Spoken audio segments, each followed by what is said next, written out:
Stop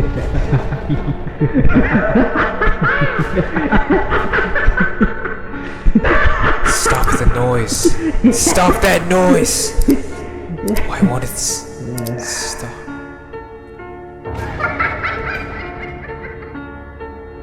I love Soul Eater. And that's become very evident by the highest viewed video on my channel, bro, right now. The freaking Soul Eater video I made a while back. And in that video, I talked a lot about the healthier part of connection, resonance, connecting with another person's soul, what it takes to have a healthy relationship, and how Soul Eater of all anime in the world teaches you that through a freaking fighting power system. Upon a lot of reflection, I do think it was unfair of me to acknowledge the beauty of resonance without acknowledging the danger of madness. In Soul Eater, one of the most destructive forces in the entire show is this concept of madness. Now, madness is like, it could be anything. It could be freaking fear, it can be insecurity, it can be any sort of like negative emotion that just builds up in you to the point where it just takes you over and you lose control of yourself. Your actions takes over who you are. And you can see that exemplified in a lot of different characters. You see that with Soul and Maka even though it tells this beautiful story of connection throughout Soul and Maka and the other characters, it tells this really cautionary tale about what the dangers of madness can do to somebody. What happens when you overindulge in that, and what happens when you have no control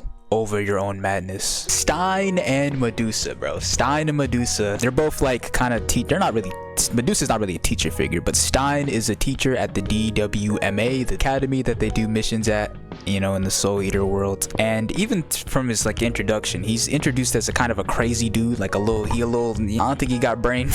He's based off of Frankenstein, the original Frankenstein's monster, so he might not even have a brain, bro. He might not even have real brain, I don't know. And he has these interactions with the witch Medusa, who for most of the series is like this, you know, she's kind of the villain for most of the series. Their relationship and their bond, just rewatching it, bro, is just so insane. Because as much as I can sit here and applaud the display of Soul and Maka and how, you know, they work through things and they have their messy rough patches and they always come together in the end, it's always good, happy, you know, happy ending with them. Like in reality, so many more people go through what Stein and Medusa go through than what Soul and Maka go through. And maybe this is a hot take, maybe I just seen too much of the dark side, y'all, but I've seen way more people, like on average, in Stein and Medusa's dynamic is continuously in that kind of a bond, that kind of relationship, than I have seen people in Soul and Maka's. And I think the reason for this, and the reason why that kind of dynamic is more, you know, common, I feel, in reality, at least from my experience, like what I've seen, it's because of this weird idea of the allure and the attraction of madness in another person. I think to certain people,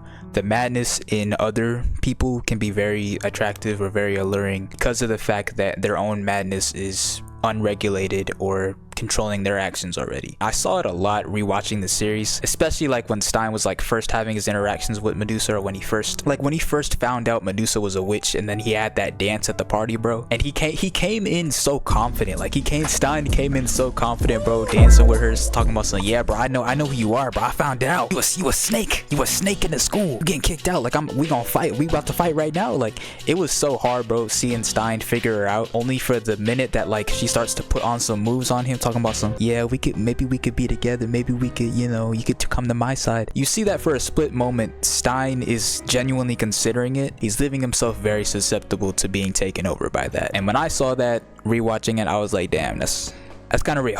I'm not gonna lie. Oftentimes, like when you see somebody that has a lot of madness within them, sometimes you can have this kind of idea of, oh, well, I can handle that, bro. I can handle it, bro. It's cool, bro. I know she a little toxic, bro. I can handle that, bro. You know what I can handle. 2 months later, bro's in a freaking coffin. Like it's like that freaking meme of people talking about some, yeah, bro, don't mess with the freaking. There's so many different variations of that damn meme. It's either freaking Hello Kitty girl, or like some sort of like a version of a girl that's like, oh, bro, if you mess with her, bro, you're not gonna come back alive. And it's probably the same stuff for guys too. I'm just probably not on that side of damn TikTok. It's this weird idea of moving towards toxicity instead of seeing it for what it is and then choosing a better path. Even I've kind of noticed this with my own past relationships and my own experiences. I haven't yet to experience meeting somebody and it's like, oh, they were secretly just a terrible person. Like they were secretly undercover a terrible person. They were just lying the whole time. I've yet to experience that. I pray to God I never experienced that. But in my experience, what's more often the case is that I just meet somebody and I see from the jump that they're they have toxic traits, so they have traits that are probably not good to be around, and then I continue to be around them. Like, I would see people's madness and then I would be drawn to it and I would move closer to it. And I think that's why it's so sad to kind of look at Stein's slow descent throughout the series as Medusa gets deeper and deeper inside of his brain and his psyche, takes over his freaking ability to choose and decide who he wants to be. He gets lost within her. It's no longer there is no ability to have resonance at that point. It is simply one soul taking over the other. Despite falling into the madness within Medusa, I think Stein's eventual journey through getting through that is very inspirational, and it's something that I really found myself relating to a lot when it came to overcoming madness in this world, in this series. The key to defeating madness in this series in Soul Eater is kind of displayed not as, you know, like a fight, as like you're literally fighting madness, you're trying to beat it, but more so just being able to accept it, being able to look it in the face and say, yes, this is my madness, this is a part of me, it will continue to come back, and I need to continue to find ways to regulate it and to get to the point where I can live a life knowing that I still have this madness. And you see a successful example of this with Soul and Maka, just like in the other video I talked about, where Soul and Maka were fighting Krona, and then they had to both tap into their own madness as a weapon to make them stronger. And they both had to do it consciously. They had to do it with purpose. They had to do it with choice. In order to really defeat that madness, you have to look it in the face and then say, I'm going to choose who I want to be despite that. Seeing characters that are able to do that is very inspiring to me, I feel like, and it gives me a lot of hope, honestly. Madness is only truly defeated when you stop allowing it to control who you're going to be and what you're going to do. You can still acknowledge that you have this madness, or that you have this, draw to certain people with other madness, and still choose to make a different decision, still choose to do something healthier. You can even go once again to the first video I made. You could say that Soul had a bit of madness in him with even thinking for a moment, oh yeah, I could choose freaking Blair Witch. Despite that, he still chose his partner. And you flip this on the other side with Stein and Medusa, bro. In that same situation, who knows what freaking Stein would have did, bro. Stein probably would have been like, yo, Medusa, let's go. Let's go. Like, it's really sweet seeing, like, towards the end of the series, at least in the anime, I'm not caught up with the manga, but at least in the anime, seeing towards the end of the series as Stein completely loses himself within Medusa, he's able to be met with the other partner that he had, Marie, which is a lot healthier relationship, to be honest. I love that. There's a scene in one of the episodes where he has this like ringing in his ear, this loud ringing in his ear, and he's like going insane from it because he's like, why won't this ringing stop? I can't stop it, I can't fix it. Like, there's something wrong with me. I need to fix it, and then I'll be okay. Then I'll be fine. Then I'll be functional. But then Marie, she's able to go into his soul, and she essentially tells him, you don't have to fix this ringing. All you have to do is accept it as a part of yourself. And ironically, it will go away, or at the very least, the loudness of the ringing will turn down, because now you know, oh, that is simply just another part of me. That ringing isn't something I need to destroy, like Medusa was trying to influence Stein to do, to destroy his freaking, I don't know what that freaking was,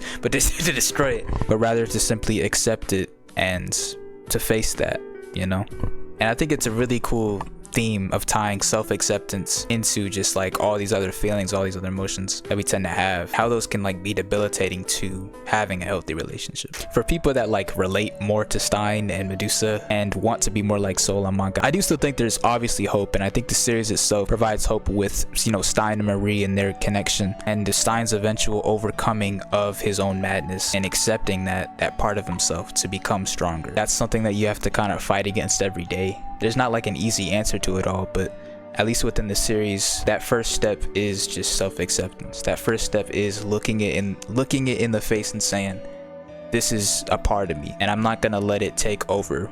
I'm not gonna let it take over to the point where I'm no longer who I want to be. Sometimes it's okay to look at the madness within somebody else and just say, hey, I see it, and I don't want to engage with that. I don't think there's anything wrong with that. And I think oftentimes we kind of jump into things with the mindset of, oh, I can handle it, we can figure it out down the line. I don't think the problem is just like seeing madness within other people and simply being like, oh, I don't want to be around any madness at all, because that's, everybody's got it. Everybody's got it, bro. The thing that separates people that are able to make it work versus people that aren't is simply the fact that the people that make it work are able to acknowledge both of their madness and work on that so that they can choose to be better people together and choose to do things that actually lead to them connecting instead of ripping them farther apart and hurting each other, not choosing to indulge in that madness. Soul Eater is a really cool series, bro, and I just think it has so much to say about relationships, bro. I could talk about this forever, bro. I could literally talk about this forever and just go down the line of all these different characters. I felt the need to talk specifically about like Stein and Medusa, mainly because I just saw a lot of myself in that dynamic, and I just felt it was unfair to acknowledge like all the things, all the good, you know, positive things within the Soul and Maka connection, and to not acknowledge the toxicity and the cautionary tale that is told of Stein and Medusa. Thank y'all for watching this far into the video. I don't even know if this is gonna be a long video. This is just a bunch of yapping. Watch Soul Eater, read the manga, bro. I know I had different manga in the back. It's because I sold the perfect editions because I didn't like the cover. Like I felt like the art wasn't as good. I felt like I didn't like the art. I'm gonna be honest, I didn't like the art on the perfect editions, so I went back. I'm trying to collect the single volumes again because bro, look at this damn art. Like his actual art from the era, like that era, is freaking fire. Like bro, look at this his actual art is freaking fire. But I don't know what bro was cooking with the deluxe edition, bro. I'm collecting this. I'm gonna get out of here, y'all. Please take care of your minds and take care of your souls, and don't forget to be kind. Peace, y'all. Peace.